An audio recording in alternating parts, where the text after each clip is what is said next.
So, hi guys, Pradeep this side signing in again. We are here starting the series of our death conspiracy theories about the greatest world leaders.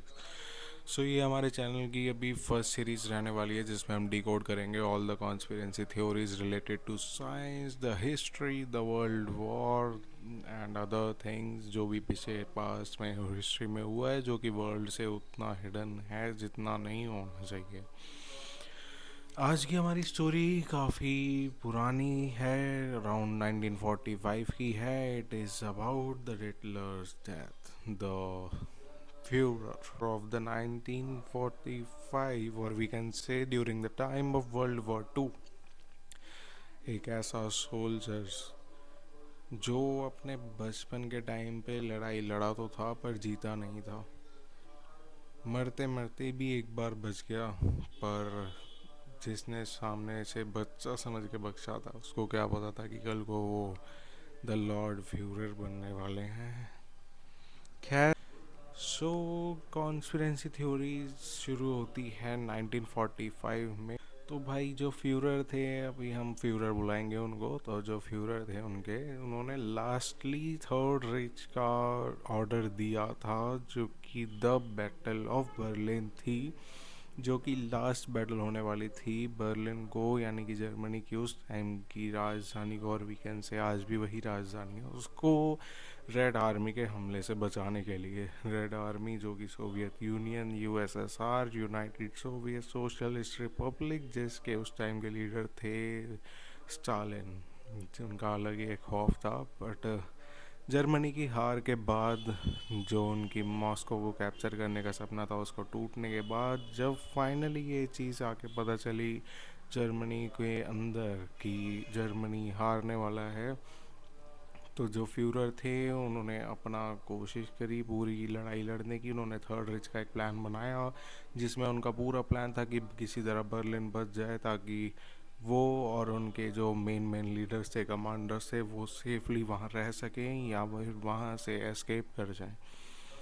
But after the lose of Germany in the third Reich, Fuhrer finally decided कि अब तो कुछ करना ही पड़ेगा। उनके commanders भी like कि अभी तो फ्यूरर आपको या तो यहाँ से निकल जाना चाहिए या फिर you have to surrender to either the Soviet Union या फिर either to the side others और we can say the US side. किसी एक साइड पे तो देखो सरेंडर करना ही पड़ेगा आपको। बट उनके फ्यूरर ने कहा कि ना हम आज तक किसी के आगे झुके हैं और ना आप एक कभी झुकेंगे। Don't refer to Pushpa two here या पुष्पा वन हेयर, झुकेगा नहीं। बट हाँ, उनका भी कुछ ऐसा ही था। तो फाइनली डिसाइड ये करा गया कि जो अब इस पे कॉन्स्पिरेंसी थ्योरीज हैं। पहली ये थ्योरी है कि भाई कहते हैं कि जो फ्यूरर थे वो अपने कुछ एक दो मेन कमांडर्स के साथ और अपनी वाइफ के साथ जो है स्पेन भाग गए थे ऑलरेडी ही थर्ड रिच में हारने के बाद या उससे पहले के आसपास ही। इस चीज़ के कोई भी एविडेंस नहीं है कि वो पक्का भाग ही गए थे या नहीं भागे थे, वो किसी को नहीं पता, ना किसी ने देखा है, ना बाद में किसी को उसका सबूत मिला। बट हाँ, ये भी एक थ्योरी मानी जाती है कि वो स्पेन भाग गए थे पहले ही, जो फ्यूरर थे। आप समझ रहे हो मैं किसको रेफ़र कर रहा हूँ इधर, तो कंफ्यूज मत होना। बाकी जो सेकंड थ्योरी है वो ये है कि थर्ड रेस के हार जाने के बाद, याद रखना पहले वाली स्टोरी जो थी या कॉन्स्पिरेंसी थ्योरी जो थी उसमें हारने के पहले गए हैं या हारने के बाद गए हैं इसका कोई कंफर्मेशन नहीं है। बट हाँ, ये जो सेकंड थ्योरी है इसमें ये कंफर्मेशन है प्रॉपर कि हारने के बाद ही वो जो है अर्जेंटीना चले गए थे, जो कि साउथ अमेरिका था। बेसिकली थ्योरी ये है कि फ्यूरर अपने कमांडर और वाइफ के साथ साउथ अमेरिका फ्लू कर गए थे। बट क्योंकि मोस्ट प्रोबेबली उस टाइम पे साउथ अमेरिका के जो मोस्ट ऑफ द कंट्रीज थी वो आइदर यूएसएसआर की साइड थी या फिर यूएस की साइड थी, बट एक अर्जेंटीना ही ऐसी कंट्री थी जो कि किसी की भी साइड नहीं थी, उस टाइम पे न्यूट्रल थी। एंड वो लोग जर्मनी से थोड़ा सा कह सकते हैं ना कि भाई होता है कि हाँ भाई थोड़ा उनका लगाव था उस टाइम पे जर्मनी के साथ। तो काफ़ी सारे लीडर जर्मनी के अर्जेंटीना भागे थे, तो ये भी एक थ्योरी है कि वो भी शायद अर्जेंटीना ही भाग गए थे, बट इसके भी कोई प्रूफ या कोई सबूत कभी भी नहीं मिला। The third and the last theory, and जो कि बिल्कुल वी कैन से कि जिसका छोटा सा प्रूफ है हमारे पास कि हाँ ये रियली में हुआ है होगा, इसका ये है कि कहते ये हैं कि जो फ्यूरर थे उनको जब ये चीज़ उनके कमांडर ने आके बताई कि they have lost the third Reich war, और we can say the war of Berlin.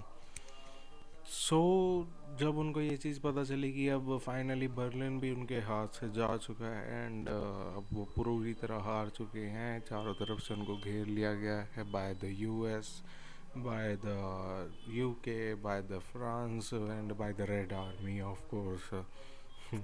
सो उनका फाइनल ये था कि उन्होंने किसी को कुछ नहीं बताया कि क्या करना है अब या नहीं करना है, बस उन्होंने ज़ोर से अपनी चिल्लाया कि मेरे ऑर्डर्स तुमने नहीं माने, अगर तुमने मेरे ऑर्डर्स मान लिए होते तो आज जर्मनी नहीं हारता और जर्मनी पूरी यूरोप पे, पूरी दुनिया पे आज की डेट में राज कर रहा होता, बट मेरी बातें ना मानने के का ही ये सब एक तुम्हें सिला मिला है कि हम चारों तरफ से गिर गए हैं और आज जर्मनी अब हार मान चुका है, क्योंकि जर्मन आर्मी ने सरेंडर कर दिया था ऑलरेडी यूएसए के आगे।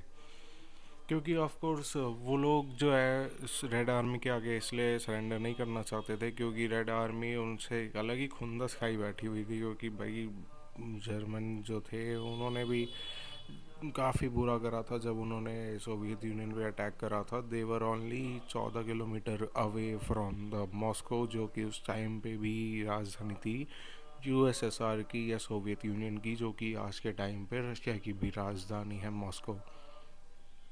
तो वही बदला निकालने के चक्कर में वो लोग पूरे खुंदस में थे कि भाई एक तरफ कोई मिल जाए बस जर्मन आर्मी का, उसको बहुत ही टॉर्चर करते थे वो लोग। बट हाँ, दूसरी साइड यूएस के साइड ऐसा नहीं था, उनकी कोई पर्सनल दुश्मनी नहीं थी, वो बस यूके यूरोपियन के अदर कंट्रीज़ को सपोर्ट कर रहे थे, इसलिए वो लोग ऐसा कुछ नहीं कर रहे थे, इतना टॉर्चर नहीं कर रहे थे। तो सारी जो जर्मन आर्मी थी उनका मेन एजेंडा यही था कि भाई हम यूएस के आगे सरेंडर कर देंगे बट रेड आर्मी के आगे सरेंडर नहीं करेंगे। बट फाइनली जब हिटलर को ये न्यूज़ पता चली कि भाई यूएस की आर्मी के आगे जर्मन आर्मी ने फाइनली सरेंडर कर दिया है, करने ही वाली है, तो उन्होंने सबको ऑर्डर दिया कि सब उनके जो फ्यूरर बंकर था जिसमें फ्यूरर रहते थे, यानी कि यू कैन रेफर मैं किसकी बात कर रहा हूँ, उनका ये था कि भाई अब सारे लोग जो है ना वो बाहर चले जाओ मेरे फ्यूरर बंकर से, मेरे को अब किसी से कुछ बात नहीं करनी, सिर्फ मेरी वाइफ और मैं यहाँ पे रहेंगे। ये बोल के उन्होंने सबको बाहर भेज दिया। बस गेट बंद ही हुआ था, इतनी देर में एक शॉट की आवाज़ आई अंदर से। Shot, I am not talking about bottles वाला shot, I am talking about air gun वाला शॉट। तो एक बहुत तेज़ गन शॉट की आवाज़ आई अंदर से, एंड जब थोड़ी देर बाद उनके जो कमांडर्स थे उन्होंने जब अपना आवाज़ लगाई कि फ्यूरर फ्यूरर, जब अंदर से कोई आवाज़ नहीं आई तो उन्होंने उसका दरवाज़ा तोड़ा फ्यूरर बंकर का, एंड जब वो अंदर गए तो he was lying on the floor. ये देख के उनके सारे कमांडर्स जो थे वो बिल्कुल हक्के बक्के रह गए कि भाई ऐसा कैसे हो गया। और उनकी जो वाइफ थी वो भी वहीं पे उनके साथ ही, उनको भी गोली मार दी गई थी ऑफ कोर्स फ्यूरर के द्वारा ही। द मेन थिंग इज़ जो फ्यूरर थे उन्होंने एक लास्ट में एक छोटी सी पर्ची पे लिख के ये छोड़ा था कि भाई मेरी जो बॉडी है उसको बुरी तरह जला देना, उसको राख कर देना, ताकि कोई भी यूएस का या फिर रेड आर्मी का बंदा मेरी बॉडी को कैप्चर ना कर पाए और कभी भी वो ये ना देख पाए कि फ्यूरर के मन में आखिरी टाइम पे कभी डर था या नहीं था। वैसा ही किया उनके कमांडर्स ने, वो उन दोनों की बॉडीज़ को ले गए एंड बाहर ले जाके ही उन्होंने फ्यूरर बंकर के बाहर ही, क्योंकि ऑफ कोर्स तो वैसे ही हर जगह से गिर चुके थे तो उनके पास और कोई ऑप्शन था भी नहीं। तो उन्होंने ले जाके उनकी बॉडीज़ को बाहर उनका उनको सीधा ही एक छोटा सा गड्ढा करा उस और उसमें उसमें आग लगा दी गई। जब तक यूएस की या फिर रेड आर्मी वहाँ तक पहुँची तब तक वहाँ कुछ भी नहीं बचा था, लिटरली कुछ भी नहीं बचा था। बाकी उनके जो कमांडर्स थे वो तो सरेंडर हो ही गए थे ऑफ कोर्स। तो बट ये कॉन्स्पिरेंसी थ्योरी जो है वो सबसे ज़्यादा जो कहते हैं ना कि भाई सबसे ज़्यादा मानी जाती है कि ये हुआ होगा रियली में, वो इसलिए क्योंकि कहते हैं कि भाई उस टाइम के जो साइंटिस्ट थे या फिर जिन लोगों ने टेस्ट वगैरह करे कि बॉडी वही थी या फिर नहीं थी, उन्होंने वहाँ पे कुछ एक टीथ के जो टीथ रेसिड्यू रह गए थे, उन्होंने उसका डीएनए टेस्ट करा था। तो वो उनको ये चीज़ पता चली थी कि हाँ भाई ये बॉडी जो है वो फ्यूरर की ही है।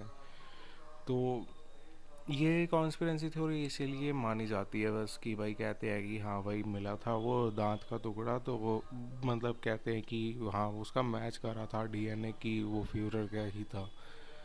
बस काफ़ी रहस्य है भाई, किसी को नहीं पता कि, क्योंकि भाई देखो एक बात बताता हूँ अब बोनस, कि जो हिटलर का जो बिल्कुल करीबी बॉडीगार्ड था ना, जो कहते हैं ना कि मतलब बिल्कुल करीबी वाला बॉडीगार्ड बिल्कुल साथ रहता था भाई 24 घंटे की, भाई मैं लड़ूंगा मैं लड़ूंगा।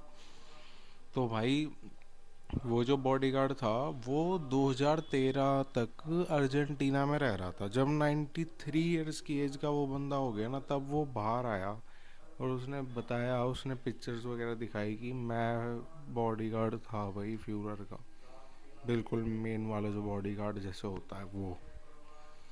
तो भाई अगर वो बंदा अर्जेंटीना में 2013 तक जिंदा रह रहा था, अब भाई अगर किसी का फ्यूरर नहीं बचा तो मतलब उसका ओनर या फिर कह सकते हैं भाई बॉडीगार्ड का तो होता है, मतलब ओनर नहीं कह सकते बट हाँ कहते हैं कि भाई कि यही है हमारा, इसका ही करना है, अब इसके लिए हम वो हो गए वचनबद्ध हो गए या कुछ भी कह सकते हैं।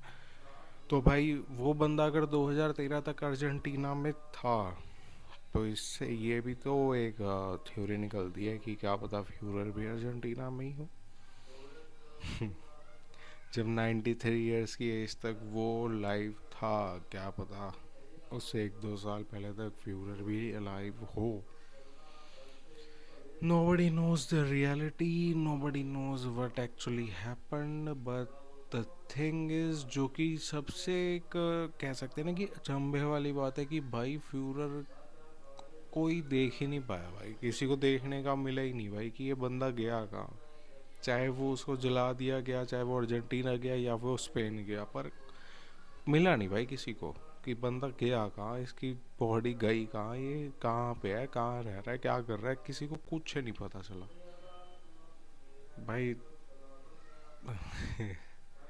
कुछ नहीं कह सकते भाई, यही स्टोरी थी आज की कॉन्स्पिरेंसी थ्योरी। मज़ा आया हो तो भाई लाइक सब्सक्राइब कर देना, बाकी थैंक यू फॉर वाचिंग। और ये सीरीज़ को हम कंटिन्यू करने वाले हैं आगे आगे, ऐसी ऐसी स्टोरीज़ मैं लेके आने वाला हूँ जो कि काफ़ी हिडन है वर्ल्ड से। ये तो इतनी हिडन एक बार को नहीं भी है, हालांकि ये भी काफ़ी हिडन है, बट एक बार को कह सकते हैं कि हाँ थोड़ा बहुत लोगों को पता है, बट आगे जो मैं स्टोरी जानने वाला हूँ वो काफ़ी कह सकते हो ऐसी होने वाली है कि भाई आप भी कहोगे वाह भाई मज़ा आ गया।